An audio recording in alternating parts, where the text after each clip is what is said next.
Hi friends, welcome back to 5 Minute Modern. My name is Cindy, and today we're continuing our study of Picasso by taking a look at his life and work during World War II. In my last video, we discussed Picasso's sudden turn from political apathy to fervent anti-fascism as he worked on Guernica, his most iconic painting. As that painting grew in prominence following the 1939 exhibition at MoMA, Picasso became widely known as an icon of anti-fascism. Nonetheless, as the Nazi army advanced westward, Picasso made the unusual choice to remain in Paris. Most of the modern artists in Europe who were able to had fled to the United States to avoid Nazi persecution. Pierre Mondrian, André Breton, Walter Gropius, Mies van der Rohe, and Salvador Dali were just a few of the leading modernists to seek refuge in the United States. Yet, in spite of offers to move to the United States or Mexico, Picasso decided to remain in France. Picasso's biographer, John Richardson, positioned Picasso's decision to remain in Paris as an act of courage, given his vocal opposition to the Nazi regime and their heinous violence in Guernica. In fact, when confronted by a group of Nazi officers during the occupation, Picasso handed them a postcard reproduction of Guernica. "You did this?" they asked Picasso. "No," he replied, "you did."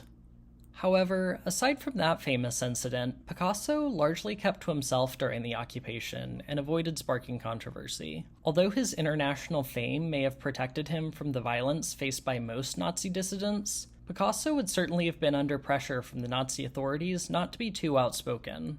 The art legend's sudden silence on politics was profoundly disappointing to some of his greatest admirers, the abstract expressionist artists who were just beginning to rise to prominence in New York. They had been greatly encouraged by a letter from Picasso just before the occupation began, praising their work and encouraging them to join in the fight against fascism. When Picasso went silent as the Nazis occupied his home city, the abstract expressionists worried that their idol had gone soft. Picasso spent most of the occupation isolated in his studio with Dora Maar. His relationship with Marie-Thérèse Walter had ended by that point, so he spent his time painting portraits of Maar.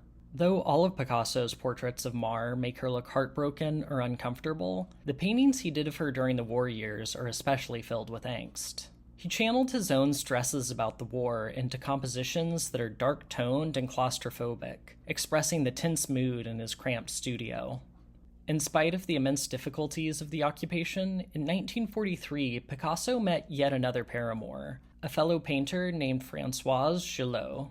Gillot was only 21 when she met Picasso, who was 40 years her senior. Not long after meeting the young artist, Picasso shifted his affections away from Maar to Gillot.